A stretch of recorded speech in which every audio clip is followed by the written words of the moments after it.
Guys, welcome back to our channel. We're so excited to have you again.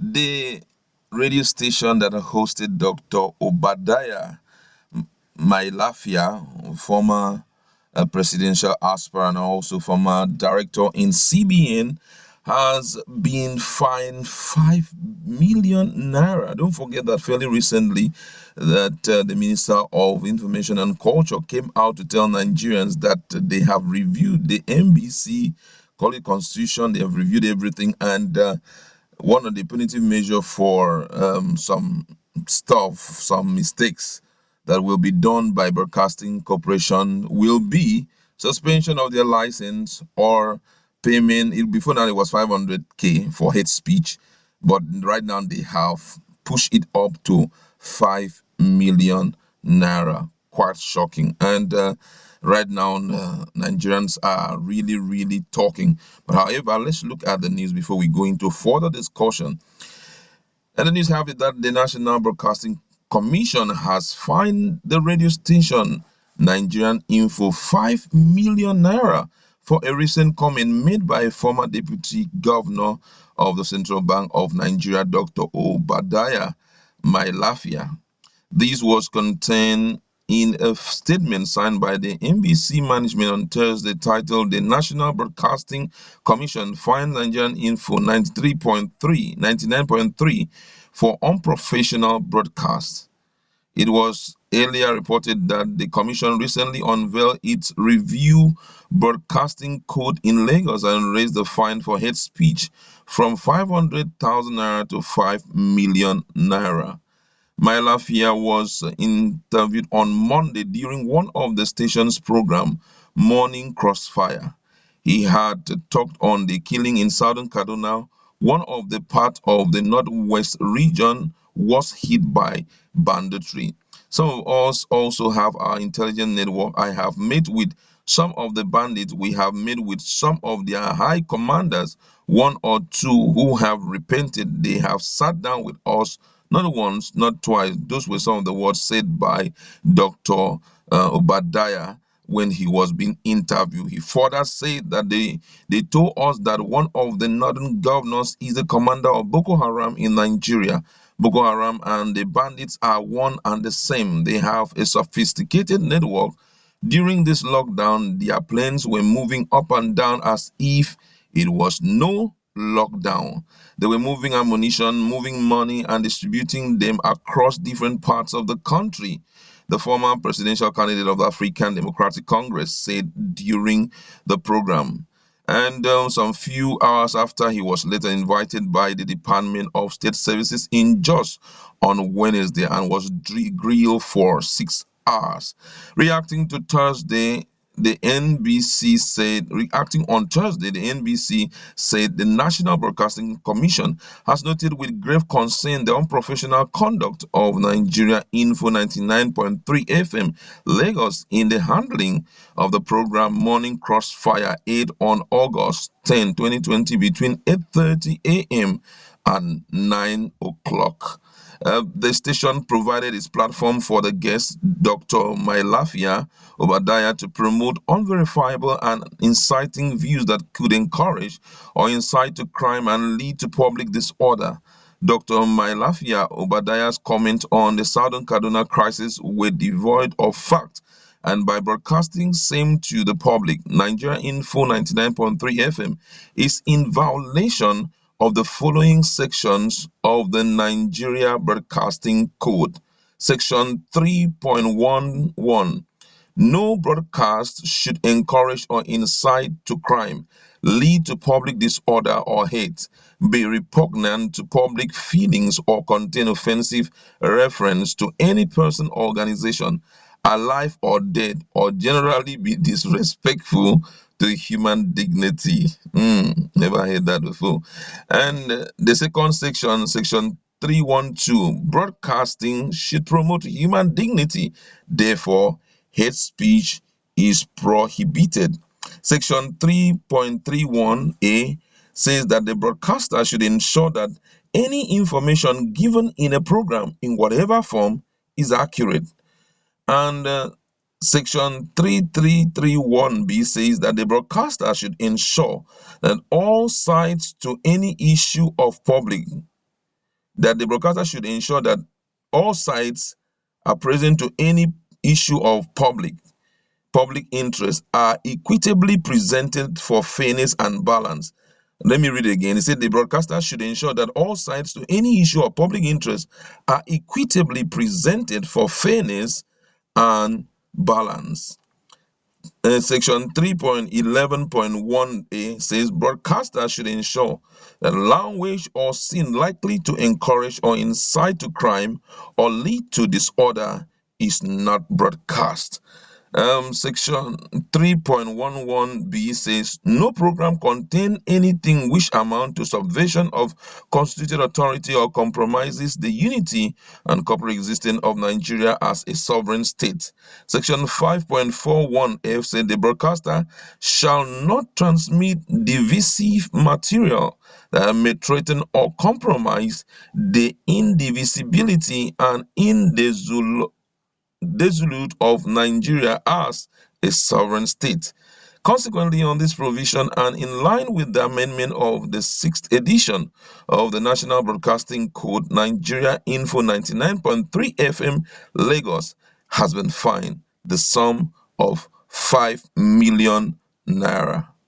This is expected to serve as a deterrent to all other broadcast stations in Nigeria who are quick to provide platform for subversive rhetoric and the exposition of spurious and unverifiable claims to desist from such. The Commission wishes to put it on record that it will not hesitate to suspend the broadcast license of the broadcast station that continue to breach the code.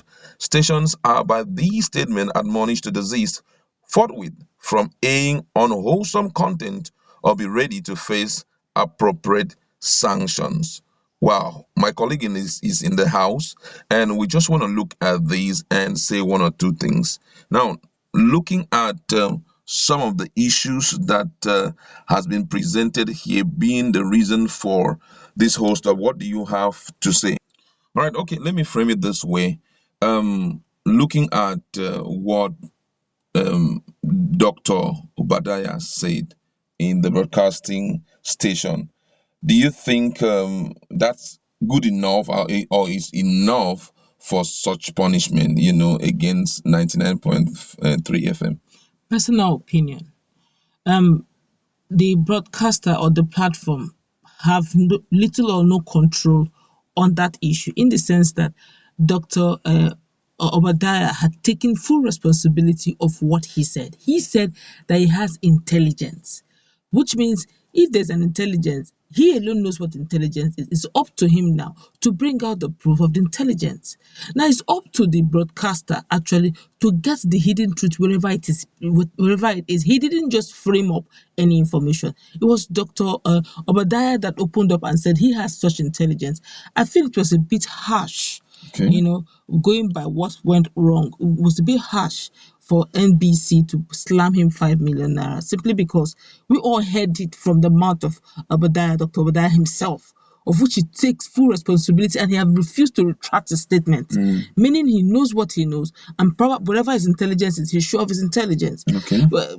Trying to do that against the radio station is almost as if you're going to now put fear from some of these journalists from going to find out, because one of the cardinal rule of journalism is to fish out the truth wherever it is hidden and feed it to the public. I think one of the things, if I understand their provision very well, one of the things that they are more interested in is that issues of this sort needs to be balanced. There should be a balanced platform. In other words, if you have invited this man to speak, and he's going to be speaking against and will possibly unravel a lot of things, you need to also invite another person who will balance the issue. In other words, simultaneously, possibly there should be someone in the house who will say, well, those things he's saying are total lies, because we also have dealt with these guys and all of that. So there should be a balance, not just to bring one person who, without any proper evidence to speak, and he will end up saying things that are not verifiable and are not evidential. I think that's where the whole boat is selling to. Whatever information that you are putting on the media, it must be fully balanced. Or even if there's nobody to defend it. So, for example, if you put videos on this thing, videos automatically, there's nothing anybody can say because these are videos and they speak for themselves. So, but the issue of this guy Obadiah is the fact that he came and said all those things. Where are the evidence? If actually came up with proofs, evidence, possibly from a repented Boko Haramist, that will be understood. That's just a perspective I'm coming Yeah, from. I also feel that maybe Dr. Obadiah couldn't open up and bring out his quote and unquote hard evidence simply Yeah, because they are humans, and bringing out those evidence is like risking the lives of whatever intelligence he yeah, has got. So they're quite exactly. sensitive. Yeah. Okay, but Which means ordinarily he wouldn't have just opened up in the public in that then he regards. felt that Nigerians ought to know. Ought to know exactly. He Yeah. felt that it was a matter of urgency for him to even put his life on the line. He knew Lying. what he knows. Yeah. Probably Nigerians don't know what he knows, but he's so confident of what he knows that he's willing to stake his life Yeah. on it.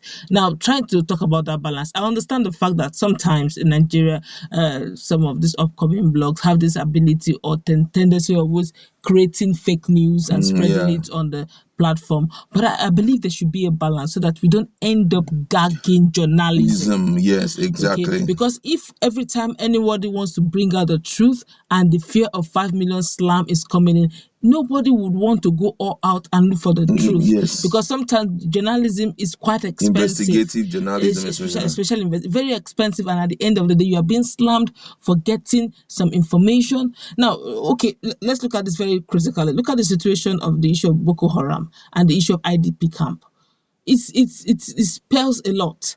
IDP camp every day it is increasing. These are people's children, people's parents, people's grandchildren, people's fathers and mothers, and at the end of the day, they are being nothing is done. Sometimes even their foodstuff, their livelihood there is a pathetic situation. While the Boko Haram that brought them there are giving freedom, giving And you expect Nigerians not to do you talk? understand? And There is no you way they now wouldn't want to talk. talk. You now say it's divisive speech. Exactly. Well, it should have to be divisive speech if the laws are not balanced. Exactly. So if you continue like this and you keep watching, people are trying to express themselves, you call it divisive speech, it's time protest will become illegal. Yeah, exactly. And once it gets to that level of illegal, forget it. Which means at this point, I feel that the broadcasting stations need to call for a review of that and bring out, because things ought not to just be done and left like that. I don't know if the stakeholders were actually consulted. There was a public hearing on the review of whatever constitution that NBC has, because I don't know though. this needs to be fixed. If not, journalism will be nothing to write home about. Thank God that at least we have the social media where people have the opportunity of airing their minds and all of that. That will still come too. Yeah, exactly. As time moves on, they They'll will start clamp tracing. down on social media as Yeah, well. exactly. All right, that's where we want to leave it. Go to our comment section. Do you think what has been meted out to Nigerian Info, that's a radio station 99.3, do you think FM, do you think that it's a good one considering the fact that those things are provided for in the NBC constitution? Let's interact in our comment section.